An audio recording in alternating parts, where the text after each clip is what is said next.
All right, let's move on into the next breaking news that is just coming in.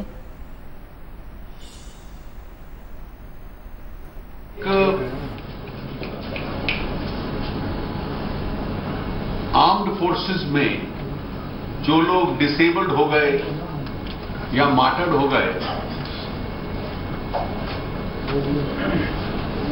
19/12/91, 19/12/91 और 29/11/99, यानी 91 से 99 के बीच में उनको लीव इनकैशमेंट की सुविधा नहीं मिली थी। और जिनकी ऐसे 10,000 के करीब लोग हैं, जिनमें से 7,000 दुनिया में नहीं है, उनके परिवार वालों को इसका लाभ मिलता है। तो 10,000 के करीब सोल्जर्स को या उनके परिवार वालों को इसका लाभ मिलेगा, तो उनको भी ये लीव इनकैशमेंट की सुविधा दी गई है। एक आर्थिक विषयों से संबंधित निर्णय था कि जो फंडिंग अरेंजमेंट्स बायलैटरल एजेंसीज करती हैं, जैसे जायका है, वो स्टेट गवर्नमेंट्स को करती हैं या सेंट्रल पीएसयूज को करती हैं। स्टेट एंटिटीज को अनुमति नहीं थी। तो अगर किसी भी स्टेट एंटिटी की फंडिंग चाहिए उसके प्रोजेक्ट्स के लिए, तो वो राज्य सरकार को लेनी पड़ती थी, और इसलिए राज्य सरकार की जो एफआरबीएम की लिमिट्स है उसमें वो आ जाता था। और इसका औचित्य हुआ ये जो मुंबई ट्रांस हार्बर लिंक है, वो बना तो वहां की एक एजेंसी रही है स्टेट गवर्नमेंट की, लेकिन अगर उसका सारा खर्चा, जो फंडिंग है सरकार के माध्यम से होगी, राज्य सरकार के, तो उनकी अपनी डेवलपमेंटल एक्टिविटीज के लिए साधन कम हो जाएंगे, उनका एफआरबीएम टारगेट उसमें कवर हो जाएगा। तो एक सेक्टर ऑफ स्टेट एंटिटीज हैं, एक कैटेगरी जिसका रेवेन्यू 1,000 करोड़ से ज्यादा हो, इंफ्रास्ट्रक्चर प्रोजेक्ट हो जिसकी कीमत 5,000 करोड़ की हो, तो इस तरह की स्टेट एंटिटीज जो ये प्रोजेक्ट्स एग्जीक्यूट करेंगी, उनको ये अनुमति दी गई है कि वो डायरेक्टली सेंट्रल गवर्नमेंट की गारंटी के आधार पर इन एजेंसीज से पैसा ले सकते हैं। जैसा मैंने आपको उदाहरण दिया, मुंबई ट्रांस हार्बर लिंक को जो जापानीज फंडिंग मिलनी है, इसका स्वाभाविक महाराष्ट्र को इससे लाभ मिलेगा। एक अन्य निर्णय आज सरकार ने लिया, ये प्रधानमंत्री जी का निर्णय था जो उन्होंने कैबिनेट को रिपोर्ट किया कि सेंट्रल मोटर व्हीकल्स रूल्स जो हैं, ये सेंट्रल रूल्स हैं 1989 के। In central motor vehicle rules 1989 में कुछ फार रीचिंग अमेंडमेंट्स की जा रही है। इसकी स्वीकृति प्रधानमंत्री जी ने दी है, और ये जो अमेंडमेंट्स हैं, इसकी प्रक्रिया ये है कि आज अमेंडमेंट हम लोग करके पब्लिश करते हैं, इसलिए कुछ समय देना पड़ता है। तो ये 1 मई इसी वर्ष की 2017 से लागू हो जाएंगे, और इसमें जो 2 प्रमुख परिवर्तन हैं और कुछ उसके कॉन्सिक्वेंशियल चेंजेस हैं। इसमें एक रूल 108 है जो डील करता है use of red, white and blue lights, और इसमें सब रूल 1 और उसका सब rule 3, that is 108 in bracket 1 in bracket Roman 3, वो रूल ये कहता है कि कुछ कैटेगरीज ऑफ व्हीकल्स हैं हाई डिग्निटरीज के, जिनको केंद्र सरकार या राज्य सरकार स्पेसिफाई कर सकती है। वो लोग रेड लाइट अपने व्हीकल्स पे लगा सकते हैं. So a red light can be carried on vehicles of certain high dignitaries who are specified by the central government and the state government. ये सेंट्रल रूल है और केंद्र सरकार संशोधन करके इस रूल को रूल बुक से हटा रही है. और इस रूल को अबॉलिश करने का और इसको हटा देने का अर्थ ये होगा कि ना केंद्र में ना किसी राज्य में कोई भी ऐसा डिग्निटरी नहीं होगा जिसको केंद्र या राज्य सरकार नॉमिनेट कर सकती है कि वो रेड लाइट कैरी कर सकता है. तो इसका असर ये होगा कि 1 मई से कोई भी व्यक्ति देश में और कोई भी व्हीकल देश में रेड लाइट नहीं कैरी कर पाएगा. इसमें कोई एक्सेप्शन नहीं है और उसका कारण बड़ा स्पष्ट है कि जो रूल सेंट्रल गवर्नमेंट या स्टेट गवर्नमेंट को अधिकार देता है ऐसे डिग्निटरीज को स्पेसिफाई करने का, वो प्रावधान ही कानून की किताब से हटाया जा रहा है.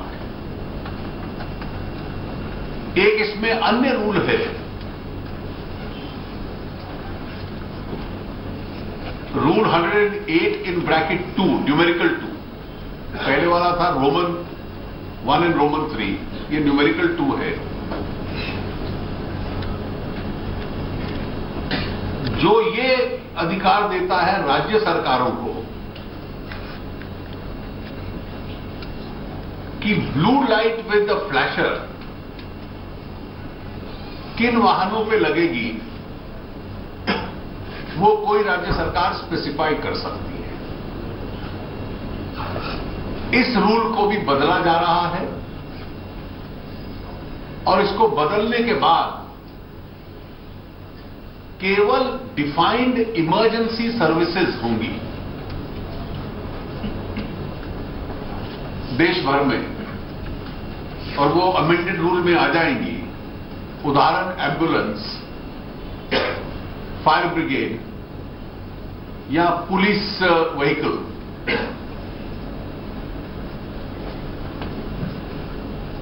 ये जो इमरजेंसी सर्विसेज हैं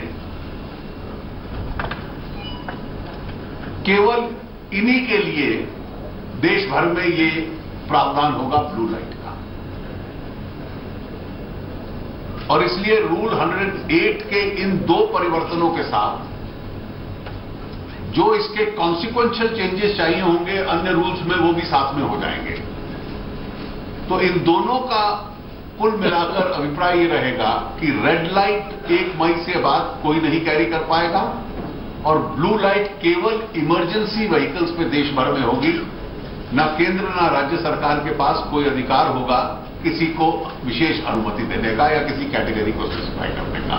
और इमरजेंसी सर्विसेज के मैंने उदाहरण आपको दिए हैं कि वो किस कैटेगरी की सर्विसेज उसमें होंगी, तो कानून में ही डिफाइन की जाएगी. धन्यवाद.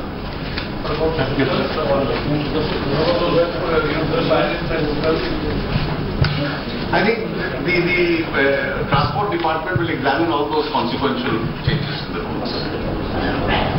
The precedent और कोई जब रूल ही नहीं है जिसमें कोई अधिकार है तो कोई एक्सेप्शन का अधिकार नहीं होगा.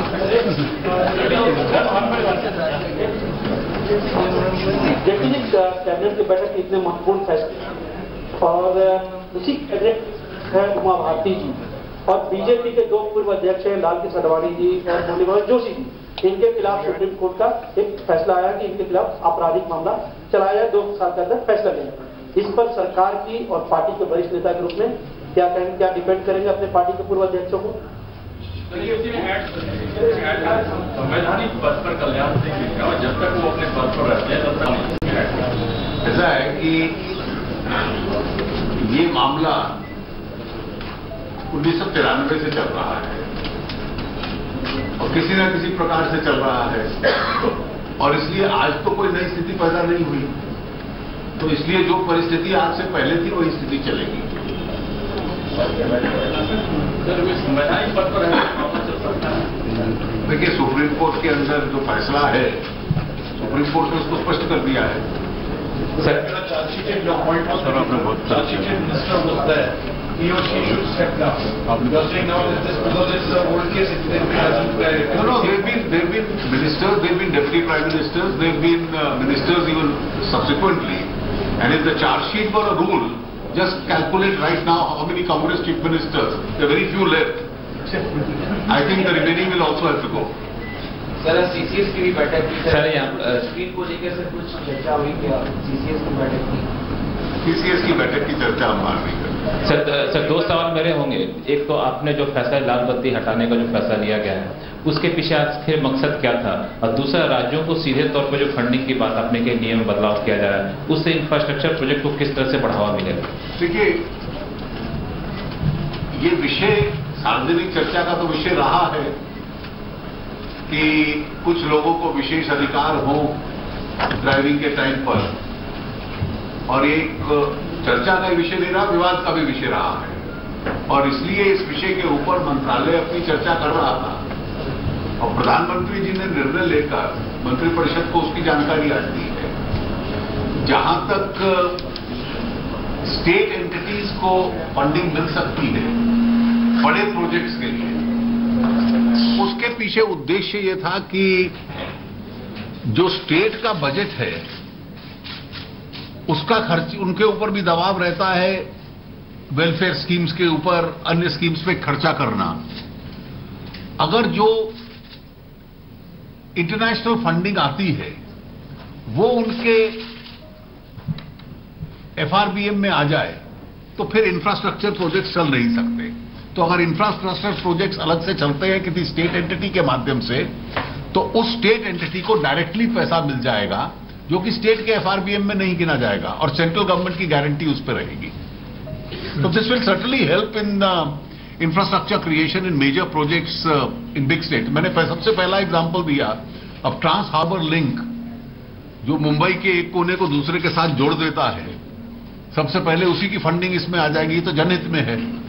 सर, पेपर ट्रेल मशीन को लेकर जो फैसला किया गया है, क्या जो रिसेंटली ईवीएम मशीन्स को लेकर सवाल उठाए गए थे उसकी वजह से उसको जल्दी किया गया है या नॉर्मल कोर्स में किया गया है? और उससे जुड़ा सवाल है कि क्या आपको लगता है कि ईवीएम मशीन को लेकर जो लोग सवाल उठा रहे थे अब उनको चुप होना पड़ेगा?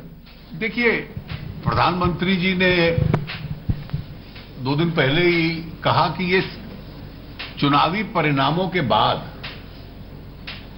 ये एक अनावश्यक विवाद पैदा किया गया है, और जिसको उन्होंने कहा कि ये मैन्युफैक्चर्ड कंट्रोवर्सी है, और इसलिए इस कंट्रोवर्सी का अपने आप में कोई महत्व नहीं है। ईवीएम्स इस देश के अंदर ट्राइड और टेस्टेड हैं, और कोई पिछले 3 साल में हमारी सरकार है, आरंभ नहीं हुई। 1992 में कांग्रेस की सरकार के टाइम सबसे पहला इसका अनुभव हुआ, उसके बाद पूरे देश के अंदर स्प्रेड हुई। पेपर ट्रेल मशीन्स का भी पहला ऑर्डर 2013 में दिया गया, उसकी पेमेंट 2013 में की गई। तो इसलिए आज हारने के बाद आप मशीन को दोष देने लग पड़ो, उससे मशीन तो खराब नहीं हो जाती। Sir, on this IT jobs issue, this IT sector has been hurt, and you're going to United States tonight. Are you going to raise this matter, because the GDP is also being affected? How nearly 10%? So what steps are you going to take? And we have seen also. Well, certainly these are matters of discussion with the appropriate authorities there. Once I do discuss and I get an opportunity, I'll let you know. So the process. One minute. Immediately to the election commission for video. You see, I am told in the first year, because this is going to be spread over 2 years, and the total amount is about, I have mentioned to you already, about 3,700 odd crores. In the first year, the anticipated amount is about 1,600 crores plus, and the balance will be in the second year. In this very year. Yeah. It will be provided then in the supplementaries. So the process of deportation of Mr. Vijay Mallya has now begun. Is the government putting more pressure on the UK authorities to ensure that he is brought back as soon as possible? Well, it's a part of the judicial process in that country, and the judicial process functions on judicial considerations. Since 2002, there have been 62 cases of extradition. Only one has been from UK. The process of extradition from UK is very, very tough. So what gives the government confidence that in this case it will... Well, I think the government and all the investigative agencies are certainly putting their best effort, because the investigative agencies do believe that an offence has been committed for which a person is required in India.